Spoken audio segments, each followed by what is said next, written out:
seluruh mata tertuju ke Palestina, seluruh mata tertuju ke Yerusalem. Siapa yang menguasai Yerusalem, dia akan menguasai dunia.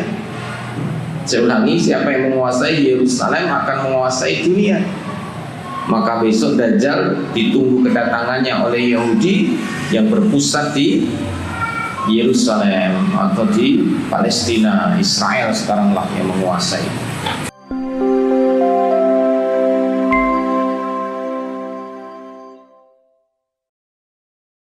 Bismillahirrahmanirrahim.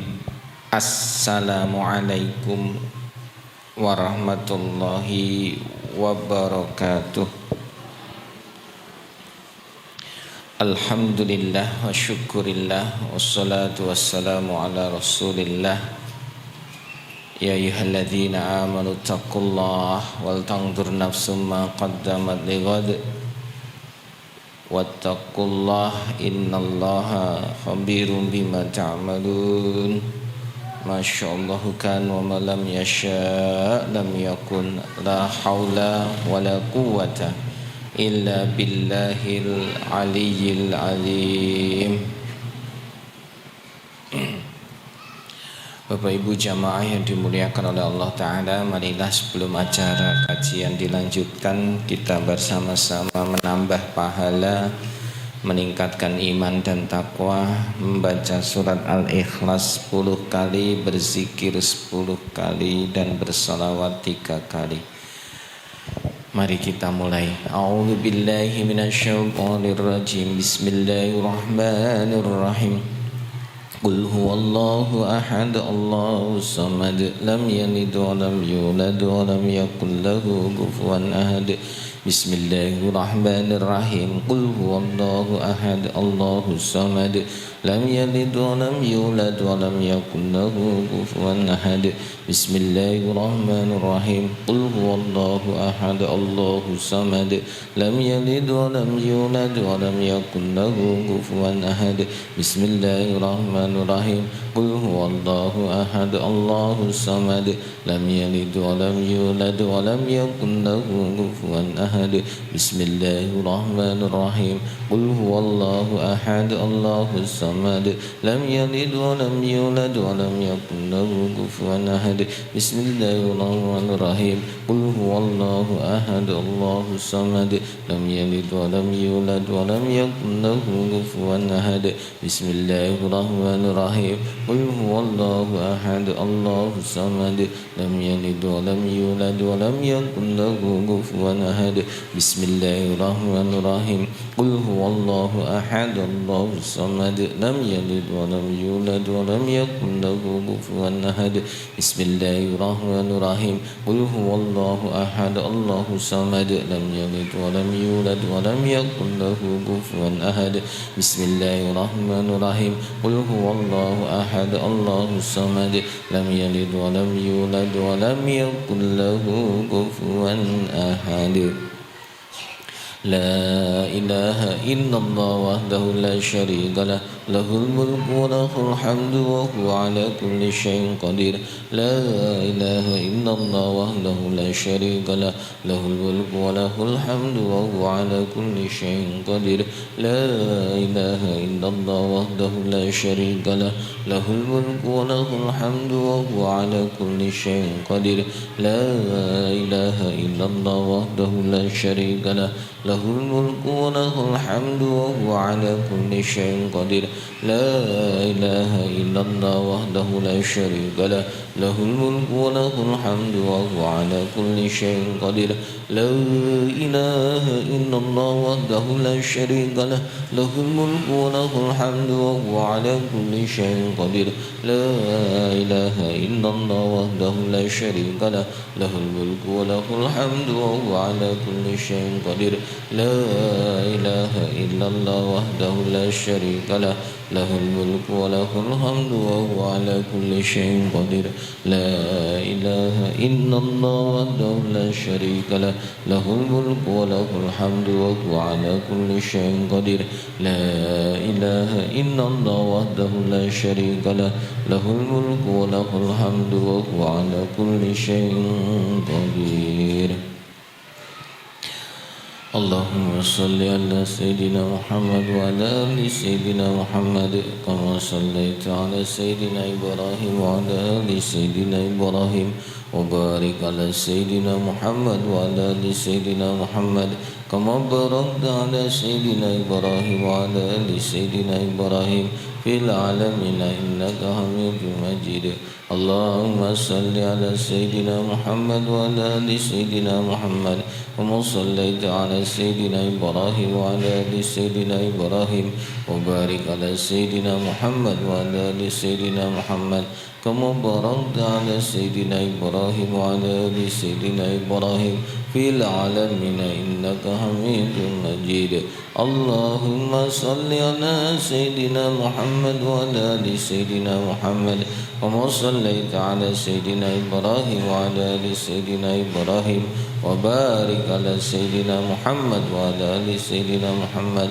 كما باركت على سيدنا إبراهيم وعلى آل سيدنا إبراهيم في العالمين إنك حميد مجيد الفاتحة أعوذ بالله من الشيطان الرجيم بسم الله الرحمن الرحيم الحمد لله رب العالمين الرحمن الرحيم مالك يوم الدين إياك نعبد وإياك نستعين اهدنا الصراط المستقيم صراط الذين أنعمت عليهم غير المغضوب عليهم ولا الضالين آمين. Moga-moga yang membaca surat Al-Ikhlas dibangunkan istana di surga oleh Allah Ta'ala, yang berzikir dilipat gandakan pahalanya, digugurkan dosa-dosanya, ditinggikan derajatnya, diberi kebaikan oleh Allah Ta'ala, dilindungi dari gangguan syaitan dan kejahatan makhluk Allah lainnya. Moga-moga yang bersalawat Nabi kelak mendapatkan syafaat di yaumul qiyamah dengan rahmat Allah, moga-moga menjadi ahlul jannah. Amin Allahumma amin.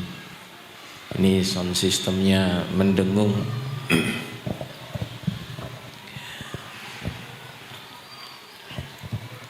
Alhamdulillah, segala puja dan puji kita panjatkan kepada Allah atas nikmat yang banyak.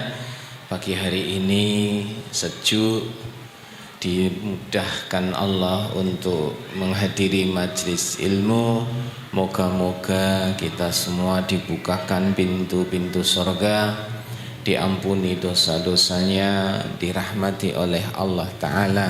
Amin Allahumma amin. Bapak Ibu jamaah yang dimuliakan oleh Allah Ta'ala, marilah kita senantiasa meningkatkan iman dan takwa kita, karena dengan iman dan takwa inilah insya Allah selamat di dunia, selamat di akhirat. Dan kita semua hari ini bersama-sama di penghujung akhir zaman harus selalu memperbanyak sunnah Nabi SAW untuk mendapatkan pertolongan dan perlindungan. Wabil khusus peristiwa-peristiwa akhir zaman akan segera berdatangan, dan peristiwa-peristiwa ini semakin lama semakin dekat saja rasanya. Bapak Ibu jamaah yang dimuliakan oleh Allah, negeri Syam atau bumi Syam adalah bumi yang diberkahi, menjadi pusat peradaban dunia di akhir zaman. Saya ulangi ya, bumi Syam adalah bumi yang diberkahi dan menjadi pusat perhatian.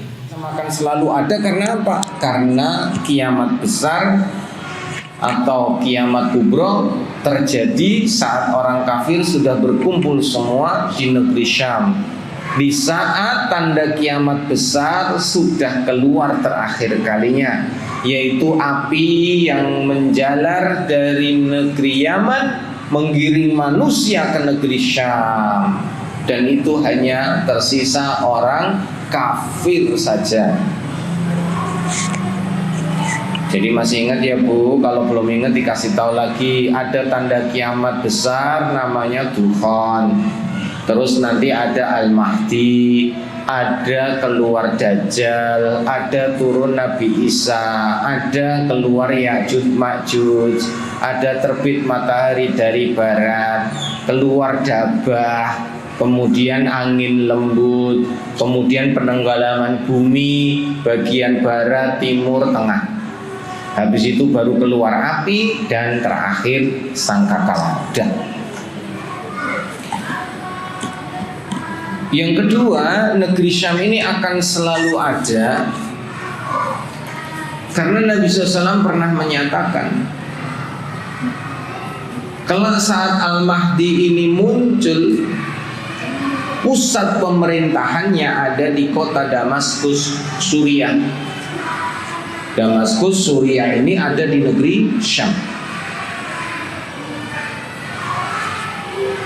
Imam Mahdi dan kaum muslimin akan memimpin peradaban dunia terakhir kalinya dari kota Damaskus, Suriah, bukan dari Mekah atau Madinah. Meskipun Imam Mahdi nanti dilantik di kota suci Mekah, di depan Ka'bah, tapi beliau memimpin kaum muslimin itu di kota Damaskus, Suriah. Maka Suriah ini bagian dari negeri Syam, otomatis negeri Syam akan selalu ada hingga akhir zaman. Yang kedua, yang ketiga, negeri Syam ini akan selalu ada karena saat nanti Dajjal keluar, pusat pemerintahannya ada di Israel, di Palestina. Janjane Israel kira ono. Zionis ini sebetulnya yang nggak punya negara karena mereka mencaplok wilayah saudara muslim kita Palestina.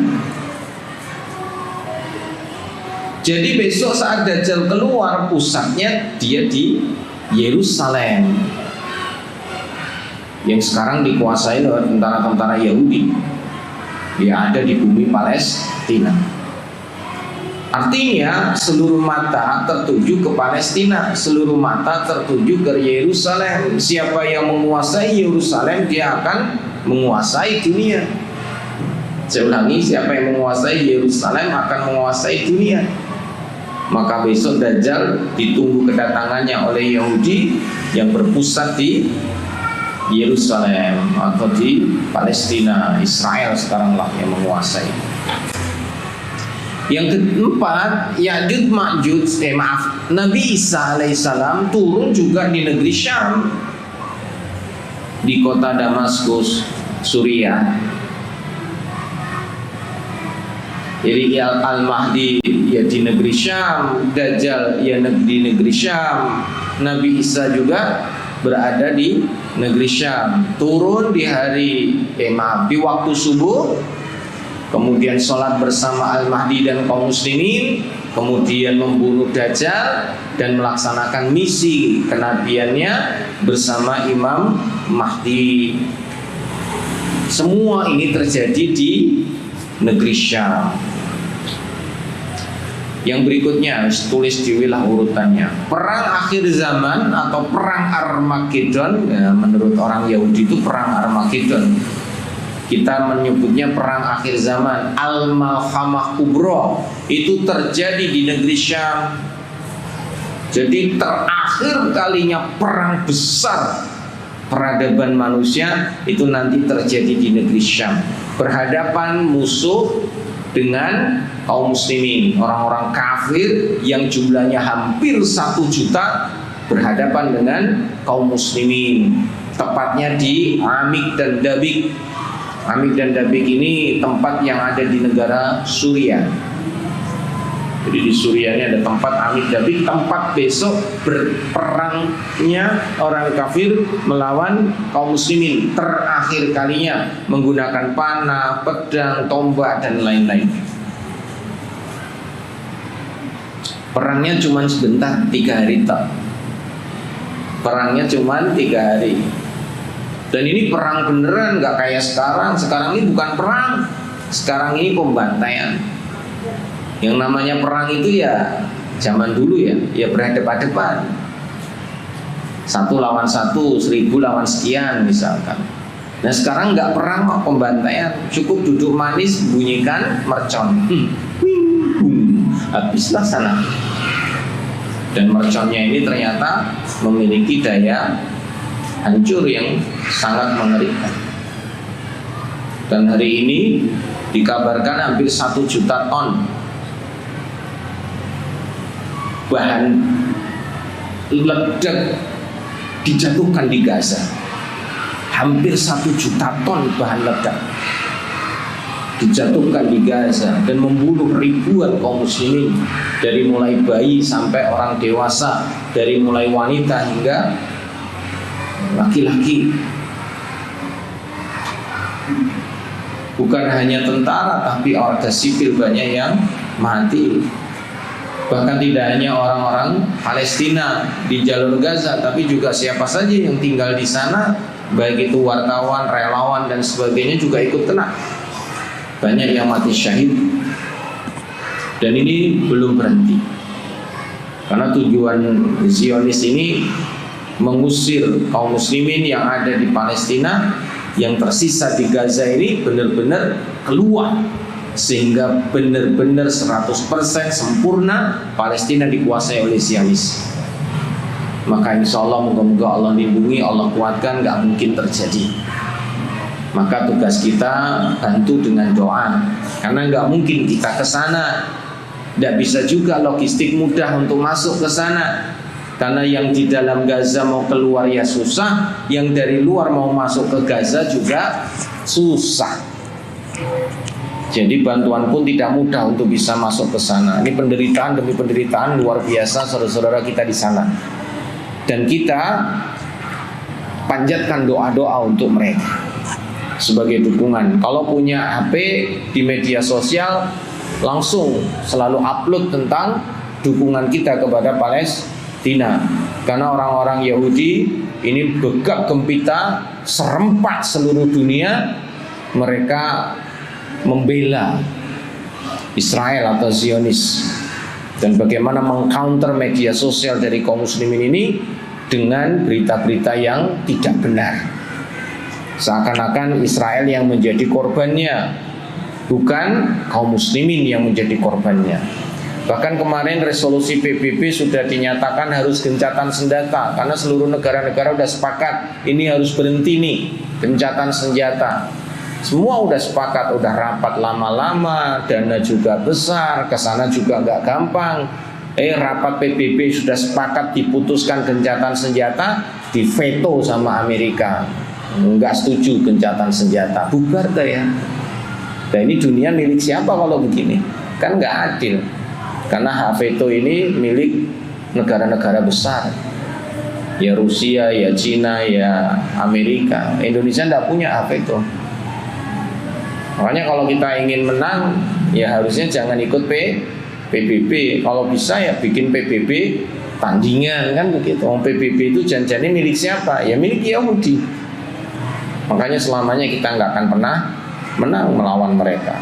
Dan memang nggak menang ini nanti. Memang bukan perang. Wong ini pembantaian, genosida. Kaum muslimin ingin dihabisi semua dari negeri Palestina. Kenapa mereka begitu bersemangat hari ini? Karena mereka sudah menyadari kedatangan Al-Masih Ad-Dajjal sudah sangat dekat, dan mereka mempersiapkan singgasananya. Maka mereka begitu bersemangat, dan Amerika begitu bersemangat sampai mengirim tidak hanya cuma amunisi, tentaranya pun juga dikirim ke sana. Untuk apa? Mempersiapkan kedatangan Mesia, yaitu Al-Masih Ad-Dajjal. Dan mereka sudah merasakan dekatnya kedatangan itu. Kalau ini benar, ya sudah, dunia tidak akan sama lagi. Kalau ini nggak benar, ya masih ada kesempatan kita masih belajar seperti ini. Nanti kalau benar udah nggak bisa lagi ngaji gini. Sekolah libur semua. Libur gimana? Mau bersembunyi, kita berlindung. Wis eranya bukan era lagi santai, tapi eranya udah era konflik, era perang, dan terjadi di seluruh dunia. Makanya nanti kalau Dajjal sudah keluar, itu kondisinya bukan enak, malah nggak enak. Tapi itulah kenyataan. Hanya orang yang beriman dan bertakwa saja yang dia siap menghadapi kondisi apa saja. Maka jangan mengira bahwa kita akan hidup enak terus, bahagia terus, santai terus, rebahan terus. Nanti shock pada saat itu peristiwanya terjadi, wah rung siap. Belum siap. Ini kira-kira terjadi wis ya? Ya rung siap. Anak-anak aja belum siap, suami juga belum siap, istri belum siap, tetangga pemenang senengane mancing, dolanan manuk, main catur, nge-game. Malah wis repot. Uripe ra ono persiapan blas, kok berat.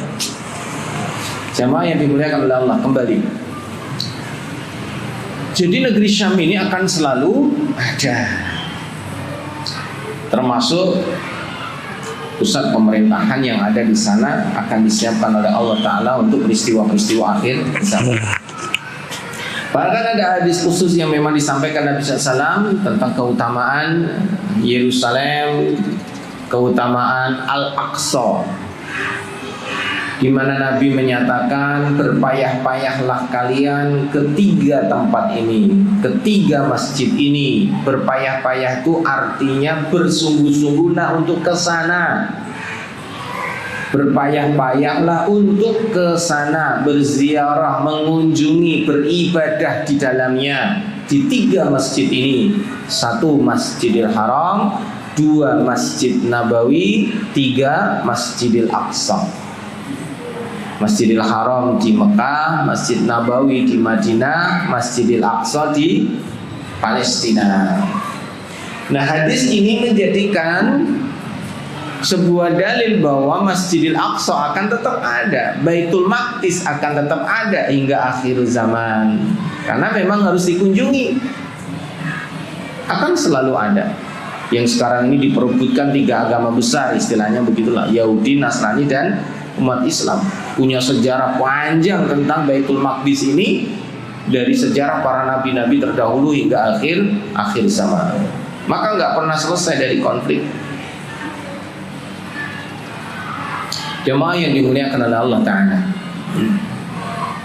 saat peristiwa demi peristiwa ini nanti ada, kalau bisa memang kita sudah pernah ke sana. Kalau belum ya sudahlah, karena kita nggak mampu untuk ke sana. Kita nggak mungkin bisa ke Masjidil Aqsa karena sekarang rawan konflik.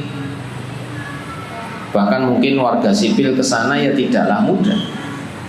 Karena siapa yang sholat di Masjidil Aqsa pahalanya dilipat gandakan 500. Jadi memang ini masjid istimewa. Sholat di dalamnya pahalanya berlipat ganda dan pahalanya besar luar biasa. Ya, kalau kita nggak bisa ke Masjidil Aqsa ya sudahlah, kita ke Masjid Nabawi dan Masjidil Haram dulu, karena yang relatif masih aman, bisa kita kunjungi. Bahkan ibadah umrah hampir sepanjang tahun terjadi, dan banyak sekali yang kaum muslimin Indonesia ke sana. Masjidil Nabawi dan Masjidil Haram. Siapa yang sholat di Masjid Nabawi pahalanya 1000 kali. Siapa yang sholat di Masjidil Haram pahalanya 100.000 kali.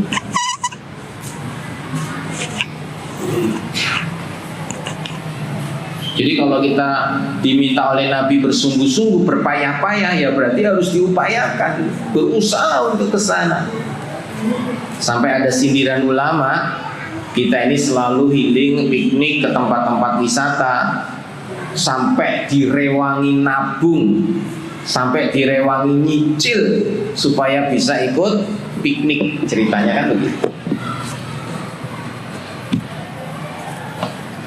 Padahal dari sisi kedudukan sunnah jauh dengan yang namanya Mekah Madinah atau ke Masjid Nabawi dan Masjidil Haram. Tapi orang untuk ke sana belas mikir aja enggak, niat apalagi belum muncul.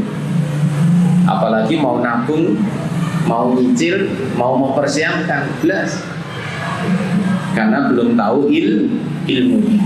Maka Bapak Ibu jamaah, ayo kalau kita sudah tahu ini berusahalah ke sana mumpung masih aman. Belum ada dukhan, Masih ada kendaraan yang mudah untuk ke sana. Nanti kalau sudah ada Dukhan, nggak ada lagi kendaraan yang mudah untuk ke sana. Semua harus jalan kaki ini nanti.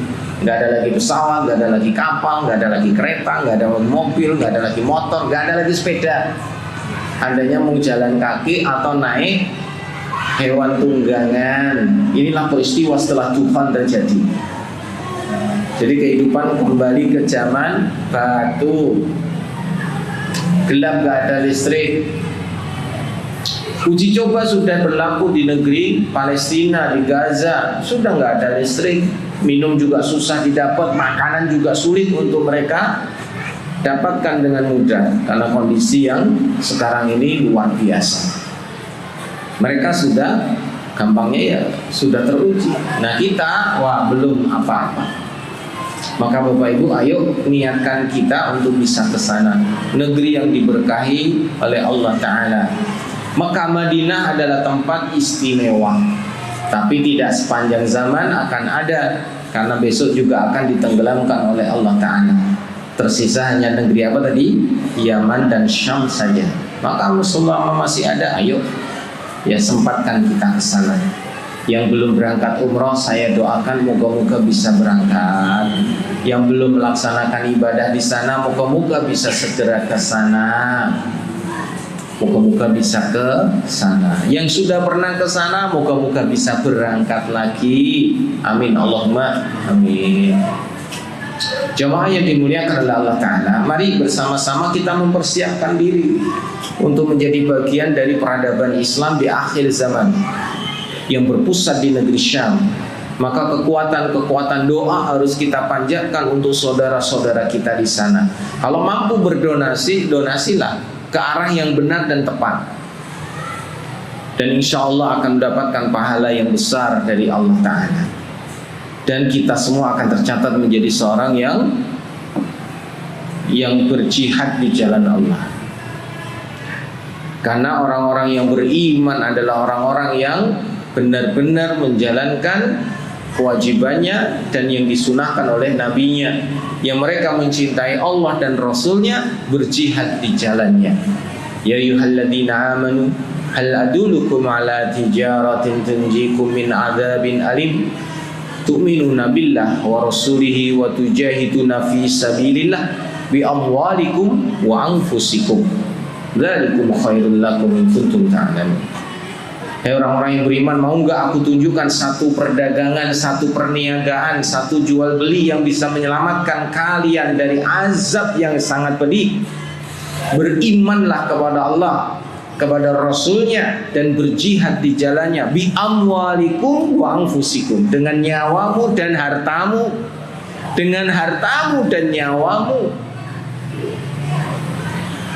Karena Allah menjanjikan terbebas dari azab yang sangat pedih. Bahkan ditambah bonusnya, yaghfir lakum dunubakum wa yudkhilkum jannatin tajri min tahtihal anhar. Bahkan Allah tambah, kalian akan diampuni dosa-dosanya, dimasukkan ke dalam surga yang mengalir sungai-sungai di bawahnya. Maka Bapak Ibu, ayo bersama-sama kita menguatkan segala hal, segala cara untuk berjuang, berjihad di jalan Allah. Bi amwalikum wa anfusikum. Karena besok di hari kiamat itu la yanfa'u malu wala banun. Tidak bermanfaat lagi besok di hari kiamat harta-harta kamu sekalian. Bahkan anak-anak pun gak bermanfaat. Maksudnya apa? Enggak bakalan harta dan anak itu bisa menjadi penolong-penolongmu besok di hari kiamat. Karena harta dan anak tidak lagi berlaku di hari kiamat. Kita memiliki dosa nggak bisa ditebus dengan harta. Kita punya dosa nggak bisa ditebus dengan anak. Saat itu nanti ada orang-orang kafir yang ngomong sama Allah, dia belum dipanggil oleh Allah. Gampangnya dia belum merasakan yang namanya mizan, tapi dia sudah mengatakan, seandainya dosa-dosaku ini bisa ditebus dengan hartaku di dunia, maka aku akan tenang. Dan seandainya hartaku kurang, aku akan tebus dosa-dosaku dengan anak-anak keturunanku semua. Bahkan sampai ada yang mengatakan, kata Nabi juga, apabila orang kafir itu memiliki dunia dan seisinya, mereka akan menukar dengan keimanan mereka. Jadi orang-orang kafir ini karena tidak beriman, mereka ditetapkan ke neraka. Seandainya mereka punya kekayaan sebanyak bumi dan seisinya mau ditukar. Kalau punya anak, keturunan, semua ditukar. Kalau punya harta, semua ditukar. Untuk apa? Untuk selamat masuk surga. Tapi kenyataannya di akhirat harta tidak lagi berguna, anak tidak lagi berguna. Gunanya saat kapan? Ya saat masih di dunia. Yang berguna yang apa? Yang dipakai di jalan Allah Ta'ala. Baru harta itu berguna, anak-anak itu berguna saat mereka soleh-soleha mendoakan kita, maka baru kita merasa mendapat manfaatnya. Kemarin ada ibu-ibu jamaah nanya ke saya ngisi di mana ya? Oh ya di Kinibalu. Ustadz, orang tua saya sudah meninggal. Ini ibu-ibu yang nanya. Orang tua saya sudah meninggal. Kewajiban anak mendoakan mereka ya Ustadz. Iya Bu. Doanya gimana? Doanya saya biasanya gini Ustadz. Rabbi firli wali walidayya. Udah benar belum Ustadz? Oh udah benar. Terus dia nanya, Ustadz, kalau mertua saya sudah meninggal, apakah saya wajib mendoakannya? Halo? Nah sekarang pertanyaan buat ibu-ibu dan bapak. Kalau orang tua kita meninggal, kita doakan enggak? Kalau mertua kita meninggal, wajib didoakan enggak? Halo? Jawabannya sebetulnya bukan masalah boleh atau tidak. Maaf, bukan wajib atau tidak, tapi harusnya boleh atau tidak. Jadi kita wajib mendoakan itu ya jalurnya orang tua. Jadi kalau mertua ini kan bukan orang tua. Berarti siapa yang wajib mendoakan mertua? Ya siapa? Ya anaknya. Misalkan kita Pak punya istri, yang wajib mendoakan mertua kita siapa? Ya istri kita. Ibu punya suami, berarti punya mertua ya. Nah siapa yang wajib mendoakan mertua? Ya suami. Itu wajib. Nah tapi kalau kita mendoakan mereka, boleh enggak? Boleh. Wajib enggak? Enggak wajib. Jelas ya. Jadi kalau kita mendoakan mereka, boleh, afdol, dan itu istimewa. Tapi enggak wajib. Jadi kalau kita enggak doain mereka, kemudian kita dikatakan, wah kamu tidak sayang sama mertua, ya enggak. Karena itu kewajiban siapa? Anak. Perhatikan Bapak Ibu, saat nanti di alam kubur, ini beneran kejadian dan Rasulullah sudah sampaikan tentang kisah orang tua yang disiksa di dalam kubur atau manusia yang disiksa di dalam kubur ini. Orangnya muslim, disiksa di alam kubur, tiba-tiba siksaannya berkurang sampai nanti siksanya itu selesai, habis, nggak jadi lagi disiksa. Siksaannya yang tadinya banyak, sedikit, tambah sedikit, akhirnya habis, nggak disiksa lagi. Nah bertanyalah kepada malaikat, ya malaikat, kok saya rasa siksaan saya semakin berkurang, bahkan sekarang saya nggak disiksa lagi, ada apa? Karena kata Nabi SAW, ini berkat doa dari anak-anakmu yang memohonkan ampunan kepadamu. Masya Allah. Jadi dalilnya jelas ya. Siapa yang memohonkan ampunan? Anak-anaknya. Ini berkat doa dari tetanggamu. Dalilnya enggak gitu. Ini berkat doa dari sahabatmu, enggak. Doa dari anak-anakmu. Maka kita punya anak, sesungguhnya yang membuat kita ini bahagia manakala anak kita bisa doa untuk kita. Wis kuwi tok cukup. Sugih iki nomor sekian. Sugih ya penting, tapi ora penting banget. Nah, sugih tapi ra ndongake gopo. Maka kalau kita punya anak, pastikan mereka selalu mendoakan kita. Selagi hidup dicek. Selagi masih hidup loh, dicek. Nang, wis ndongake ibu lho. Oh iya, Rabbi firlina, ngono to nang. Duk wis ndongake bapak ro. Oh Rabbi firli. Dicek terus. sampai akhirnya menjadi kebiasaan. Jadi jangan sampai anak ini mendoakan kita pada saat kita sudah mati. Aku dijawab, nang wis ndongake ibu. Ibu rung mati ya tak ndongake. Walah gawat. Jelas. Mendoakan orang tua ya selagi mereka masih hidup, apalagi kalau sudah mati, lebih butuh mereka untuk mendapatkan doa dan kiriman pahala, karena yang bisa nyampe ke kubur ya pahala dari anak-anaknya. Kalau anaknya soleh soleha beramal dapat pahala, pahalanya mengalir untuk orang tua. Memohonkan ampunan itu diberikan Allah, maka berlaku. Maka ada besok orang-orang yang merasakan siksa kubur, tiba-tiba besok sudah nggak ada lagi dosanya. Di hari kiamat udah habis, hilang. Yang padahal matinya itu bawa dosa, dibangkitkan di hari kiamat dosanya udah hilang. Enak enggak? Halo? Ya enak, daripada nenggane hari kiamat bawa dosa masukin ke neraka lebih ngeri lagi, karena dosa siksa di neraka itu lebih mengerikan. Lebih enak lagi dosanya habis di dunia. Ya enak lagi ning dunia dosa entek, ning alam kubur duwe dosa, ning akhirat sudah ndak ada dosa. Iki paling enak. Sing paling ra enak kuwi nek mati nggawa dosa, dosane beranak pinak. Wis ra enak tenan, wis mati nggawa dosa. Malah ketambahan beranak pinak. Gara-gara apa? Ngajari elek, followernya banyak. Followernya banyak, sing ngikuti banyak, akhirnya dosa jariah. Wis mati malah aja ketambahan dosa. Nauzubillah. Maka ibu-ibu dan bapak, ayo kita punya harta, sisihkan sebagian berdonasi untuk saudara kita di Palestina. Sehingga saat nanti di hari kiamat kita dipanggil oleh Allah Ta'ala, ditanya tentang saudara kita dibantai di sana, sedang apa kalian? Bantuan apa yang kalian berikan? Maka Allah akan menanyakan keberadaan kita saat itu. Maka jika kita peduli dengan saudara kita di sana, maka kita bisa menjawab, ya Allah, aku kirimkan sebagian hartaku, rizki yang kau berikan kepadaku, yang kau titipkan kepadaku untuk membantu mereka, ya Allah. Urusan sampai atau tidak bukan urusan kita, jelas. Yang penting kita sudah melakukannya. Kalau tidak mampu, ya Allah, aku tidak mampu berdonasi untuk mereka, tidak mampu fisikku ke sana, maka aku hanya bisa mengirimkan doa-doa, ya Allah. Nah ini kita bisa jawab. Karena yang paling penting adalah keberpihakan kita, dukungan kita kemana? Ojo netral. Aku ran dukung Israel, ran dukung Palestina. Wah payah ini. Lah imanmu ya dipertanyakan. Lah wong orang munafik aja sing jelas-jelas dia Islam tapi munafik, dukungannya jelas ke orang kafir kok.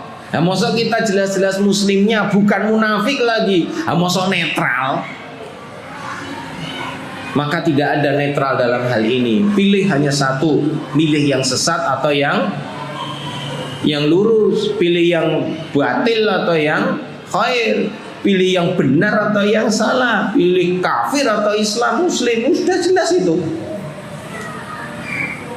Kan masih ingat kisahnya Nabi Ibrahim alaihissalam saat dilemparkan ke api yang menyala-nyala, dan ini apinya besar, bukan api unggun, lebih besar daripada rumah. 3 hari 3 malam itu dibakar sampai bulet-bulet. Nabi Ibrahim kemudian dilemparkan masuk ke dalam api tersebut. Jadi bukan Nabi Ibrahim itu berdiri terus kayu-kayunya disusun terus dibakar, enggak begitu. Bukan Nabi Ibrahim itu ditangkap, disalib terus ditumpui kayu dibakar, bukan begitu. Mereka itu mengumpulkan kayu bakar berhari-hari sampai terkumpul banyak setinggi rumah, dibakar lamanya itu 3 hari 3 malam. Nabi Ibrahim baru dimasukkan. Nah, saat itu bingung Raja Namrud ngelebok ini piye wong nyedak wae panas kok. Kan begitu. Janjane Raja Namrud saat itu yo goblok. Kudune iki Nabi Ibrahim cekel sik, diikat, tumpui kayu bakar, kan kudune ngono. Lah wis kadung bulet-bulet bingung akhirnya. Terus piye ki nek lebokke? Wong enggak ada baju pemadam api yo. Enggak ada baju anti api yo. Mereka bingung mau masukkan Nabi Ibrahim tuh bingung. diuncalke ya ora tekan, digawa nyedak ya ora ono sing wani, engko malah padha matine. Jadi dibawa ke apinya itu susah. Sampai setan itu mengubah dirinya menjadi manusia. Dikisahkan setan itu kan bisa berubah jadi manusia tuh, setan, jin, mengubah dirinya menjadi manusia dan memberitahu Raja Namrud. Jadi mungkin jin atau setan ini ya judek mikir Raja Namrud karo gara tentara itu goblok kabeh. Beneran mereka tuh nggak ada ide sama sekali bagaimana memasukkan Ibrahim itu ke dalam api. Randu ide.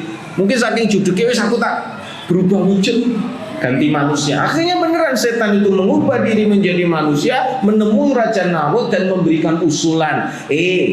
Nek pingin Ibrahim bisa ke sana, bikin ketapel Manjani, namanya ketapel.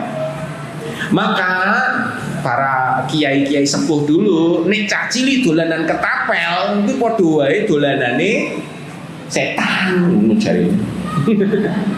Karena sing ngusulke pertama kali ketapel itu siapa? Ya setan, untuk melemparkan Nabi Ibrahim ke dalam api. Ya bukan ketapel ini kemudian dolanane setan ya bu. Wong ketapel ini juga bisa membawa manfaat yang lainnya kan gitu ya. Cuman idenya ini berasal dari setan. Akhirnya betul, akhirnya bikinlah ketapel raksasa. Nabi Ibrahim dilemparkan masuk ke dalam apinya. Nah saat masuk ke dalam api ini, nah binatang itu juga ada yang mendukung dan juga ada yang membantu Nabi Ibrahim. Dukung Raja Namrud yono, sing dukung Nabi Ibrahim yono. Nah saat itu cicak mendukung Raja Namrud, datang ke dekat api, disembur-sembur, main tambah gede apinya. Makanya disunahkan Nabi kalau ada cecak dibunuh, karena dulu cecak berpihak kepada Raja Namrud, berpihak kepada kekafiran, maka disunahkan dibunuh. Bahkan sunahnya ini istimewa, jika bisa membunuh cecak 1 pukulan dapat pahalanya sempurna 100%. Kalau bunuh cecak 2 pukulan pahalanya separuh. Nek 3 pukulan sepertiga, 10 pukulan ya goblok ora mati. Dolanan apa piye? Yes. Nah peristiwa itu disaksikan oleh burung pipit. Burung pipit itu melihat cicak ini meniup-niup. Saat itu juga burung pipit melihat ada semut yang juga ikut membantu Nabi Ibrahim memadamkan api. Semut-semut ini membawa air, ya, dituangin air, diguyu karo cicak. Lho mut kowe iki piye to goblok men. Wong api segede gunung itu kan bagi cicak kan gunung itu. Bagi semut ya api itu sebesar gunung kok. Ya ora mungkin iso padam. Apa jawaban cicak ini? Apa jawaban semut ini? Memang saya tahu air ini gak bisa memadamkan api itu, tapi aku besok pingin di hari kiamat jika ditanya sama Allah apa yang sudah aku lakukan, aku membantu memadamkan. Meskipun gak bisa, aku ada di belakang orang-orang yang benar. Jadi aku berada di barisan kebenaran. Meskipun itu gak mungkin berhasil. Tahu diri. Ya sama dengan kita lah. Wong kita tuh udah bisa kesana bawa fisik, gak mungkin bawa tentara. Indonesia juga gak mungkin mengirimkan TNI Polri ke sana. Sing iso ya cuman donasi saja. Ya semampu kita ke sana. Ya, bagaimana kita bisa memerdekakan wilayah Palestina? Memang ra iso, tapi bukan ra iso kemudian menang. Paham maksudnya ya? Menang diem netral sisan, bisa pura melu-melu. Jangan. Maka Allah akan menanya tentang keberpihakan kita di mana. Ya Allah, aku berpihak kepada saudara-saudaraku. Aku berpihak kepada kaum muslimin yang ada di Palestina dan di seluruh dunia. Apa yang bisa aku bantu ya Allah. Gak bisa dana tenaga, ya udah aku doa untuk mereka di setiap akhir sholatku. Gitu. Maka saat nanti dibangkitkan kita sudah gak dapat dosa. Ojo nanti kayak cicang, kok sesuatu dikeplak malaikat mati langsung, ya repot. Maka ibu dan bapak, ayo sama-sama kita berjuang di jalan Allah Ta'ala semampu kita. Maka ini sudah akhir zaman, ya bersegeralah beramal soleh. Jangan menunda-nunda. Kalau bisa bikin skala prioritas. Apa sing wis, apa sing durung, apa sing wajib, apa sing sunnah, apa sing penting, apa sing ora penting. Ya Allah Gusti, kadang waktu kita ini habis ya. Karena waktu ini jalannya cepat sekali. Nggak sadar sudah tambah tua, nggak sadar sudah ganti tahun. Ini sudah November loh. Masehi sudah mau ganti lagi tahun 2024. Dan 2024 konon akan terjadi banyak fitnah huru hara. Semoga-moga bener. Tapi kalau emang bener ya memang tandanya cedak. Tapi gimana ya? Rasanya kita masih banyak yang kurang gitu loh. Aku belum ini, masa wis perang gitu ya. Belum ini.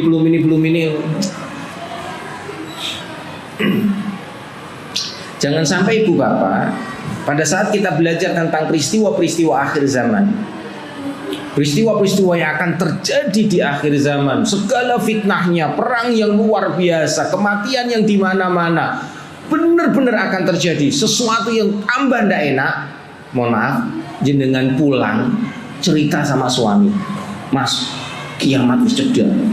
Napa? Wingi aku melu pengajian ning Nurul Iman, dukun arep teko, dajjal arep teko, perang arep teko. Suri Mas pokoknya. Apa jawaban suaminya? Ya wis ning ngono sesuk ganti wae ngajine ning liyane. Paham? Berarti disalahke apa nih? Sing disalahke pengajiane iku salah iki, pengajiane aja ning Nurul Iman iki isine meden-meden tok. Terus kiamat meneh. Dajjal meneh. Wis rasa ngaji ning Nurul Iman golek sing enak-enak wis kono, selawatan kek apa kek.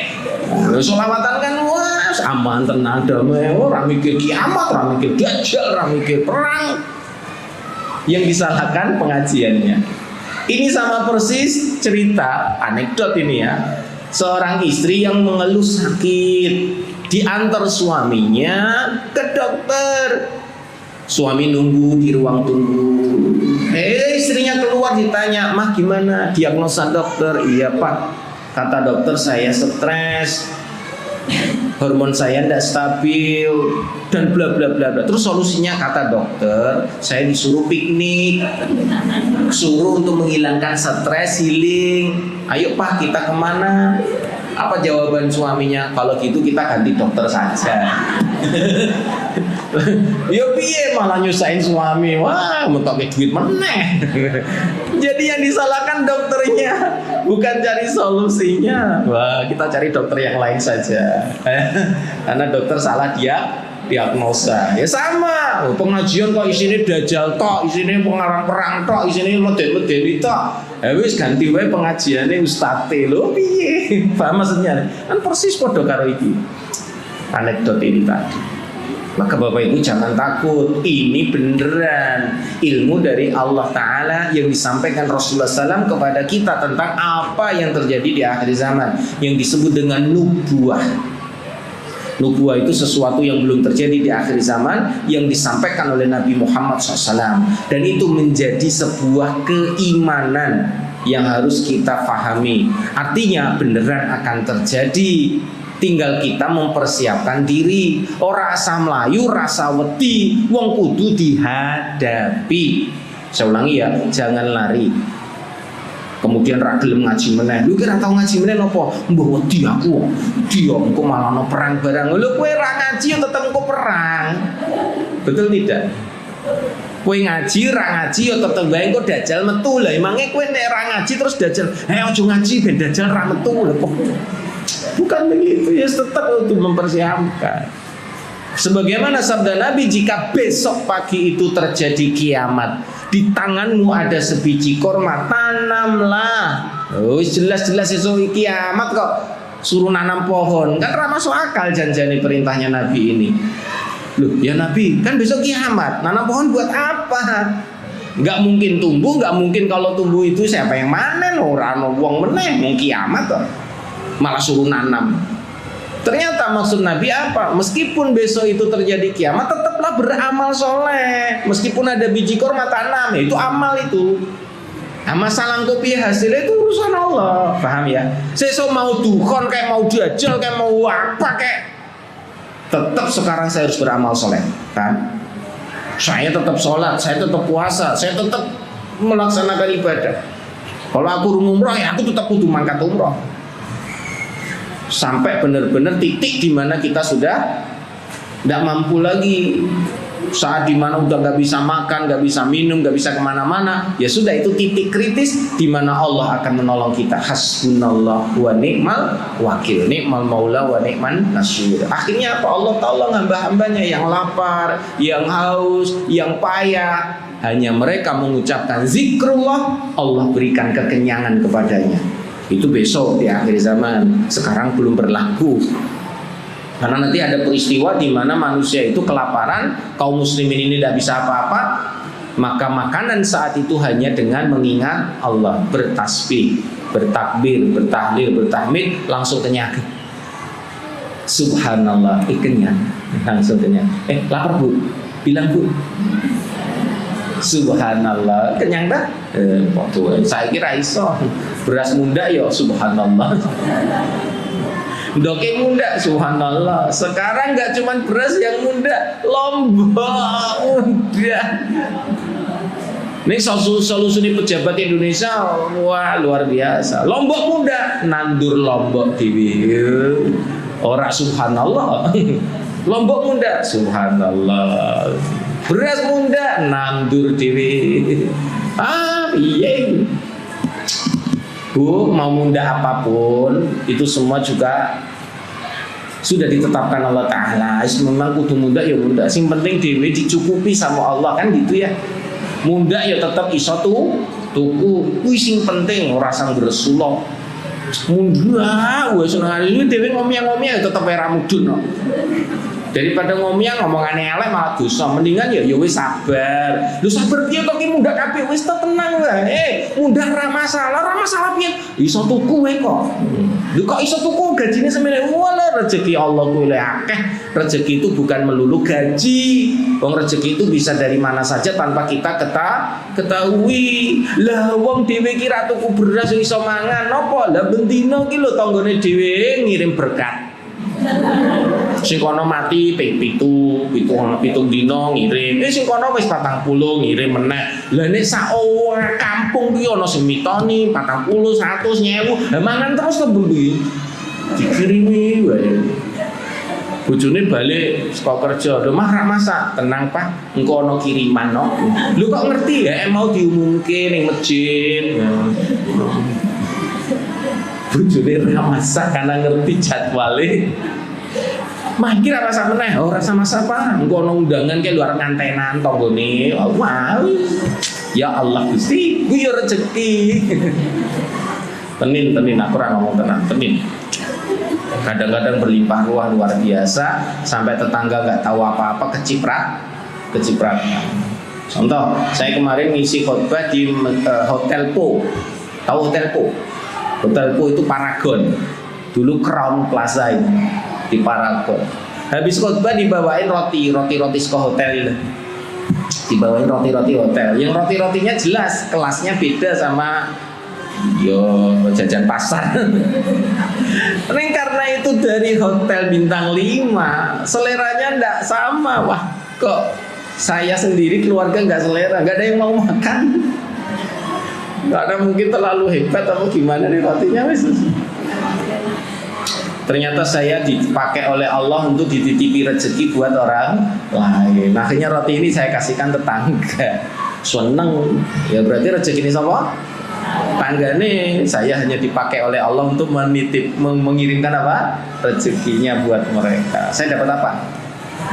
Dapat pahala, gak dapat rotinya Pak, dapat pahala. Tapi saya bahagia, senang karena orang yang memberi itu jauh lebih bahagia daripada yang menerima. Apalagi nih kebenaran, gue cocok wes, tenang, gue seneng meneh. Lah aku rak seneng kok, lah tonggoku malah seneng kok. Kapan meneh mangan roti hotel gue, ya Allah padahal dhewe. Karena beda selera. Dan delalah ya anak-anakku kira do seneng roti gitu loh Bu. Jadinya pikir anak snack ya aman. Masih nengay aku jengai roti Mas. Karena anak-anak itu pada nggak suka roti. Apalagi anak saya yang SMA itu. Kalau ketahuan saya minum ada gulanya, jangan gula, kurangi. Gula itu bahaya. Aduh, anak saya ini alarmnya kuat banget. Dia nggak makan gula, menghindari roti, karena untuk menjaga kesehatan. Kok ya wis ngerti, bapak ibu gorengan yo mati, wis piye menang. Karena kita produk masa lalu, anak-anak kita produk zaman sekarang, internet dan sebagainya, media sosial, wah penuh dengan informasi. Ini informasinya apik, alhamdulillah. Jadinya mereka bisa menjaga diri dengan baik. Nah, ini informasi ini elek ya, mereka kebablasan ke yang lain-lain. Semoga-moga anak-anak kita soleh-soleh ya Bu, karena kita tidak mungkin ngawasi mereka 24 jam. Gak mungkin kita jaga mereka 24 jam. Lo bojone dhewe ora mungkin ngawal loh. Kita tidak ngerti loh. Suami kita di luar rumah tuh ngapain saja kan nggak tahu. Maka semua serahkan kepada Allah. Pokoknya yakin sama Allah. Allah yang melindungi suami kita, melindungi istri kita, melindungi anak-anak kita saat kita tidak bersama dengan mereka. Pokoknya serahkan semua kepada Allah. Bismillah, moga-moga Allah kasih kebaikan-kebaikan. Gitu ya Bu ya. Moga-moga berkah berlimpah buat ibu-ibu semuanya dan bapak. Ayo semangat beramal soleh, bikin skala prioritas. Sing penting kerjake, sing mendesak luwih kerjake, sing wajib utamakan, sunnah berikutnya. Kalau bisa jangan menunda. Saya selalu menyampaikan, yang pernah ngaji kemarin-kemarin ketahui, kalau kita sudah punya niat yang baik, segera eksekusi. Saya ulangi, kalau kita sudah punya niat yang baik, segera eksekusi. Niat baik apa? Niat baik beramal soleh, segera eksekusi. Ojo kakean mikir. Selama kita kakean mikir, banyak mikir malah nggak jadi. Jelas ya? Maka ibu-ibu semangat Pak, semangat. Ayo beramal soleh. Moga-moga berkah berlimpah untuk semuanya. Terakhir, di tempat kami di Majelis Akhir Zaman ada kajian rutin setiap Jumat malam, kajian akhir zaman. Kalau setiap Selasa sore, kajian untuk fikih dan pramanasik. Bagi mereka yang ingin umroh biaya 5 juta bisa bergabung di tempat kami. Cukup bayar 5 juta, insya Allah bisa berangkat umroh bintang 3. Jadi bahasanya umrohnya biayanya hanya 5 juta saja. Insya Allah ada pengusaha yang akan memberi subsidi kekurangannya. Bintang 3 saja, tidak bintang 4, 5. Terus masa tunggunya 1 tahun paling cepat, paling lama 3 tahun. Jika 3 tahun nama jenengan tidak masuk kuota, berarti gagal dapat subsidi, maka 5 jutanya dikembalikan. Ya ini sama seperti kita porsi haji itu loh Bu. Daftar haji 25 juta, ya sudah tersimpan di bank kan. Tinggal nunggu jadwal keberangkatan. Oh 10 tahun lagi, 20 tahun lagi. Nah ternyata gak jadi berangkat, diambil. Ya sudah bisa diambil untuk berangkat umroh. Kayak kemarin yang pas Covid itu banyak yang uang-uang haji diambil untuk berangkat umroh karena secara umur gak nyanda. Nah nanti setelah turun jadwalnya baru uang itu terpakai. Jelas ya Bu ya? Dan ini kesempatan baik. Siapa yang daftarnya bulan ini, maka insya Allah tahun depan lebih cepat ya bisa berangkat. Paling lambat 3 tahun, paling cepat tahun depan. Monggo bisa bareng-bareng. Saya dapat kuota 100 orang saja. Jadi kalau ada yang mau ikut bareng-bareng 100 orang, cuman 5 juta. Ya, moga-moga berkah. Kalau mau ikut belajar ilmunya dulu boleh. Ya baik yang sudah daftar maupun belum bisa ikut di setiap hari Selasa sore di kajian kami di Kriya Quran Akhir Zaman di Amposari ya, Kedung. Barakallah, moga-moga berkah berlimpah. Dan terakhir kali kita tutup dengan baca hamdalah, alhamdulillahirabbil alamin, dan doa kafaratul majlis, subhanakallahumma wa bihamdika asyhadu an la ilaha illa anta astaghfiruka wa atubu ilaik. Assalamualaikum warahmatullahi wabarakatuh. يا رب لك الكون ينادي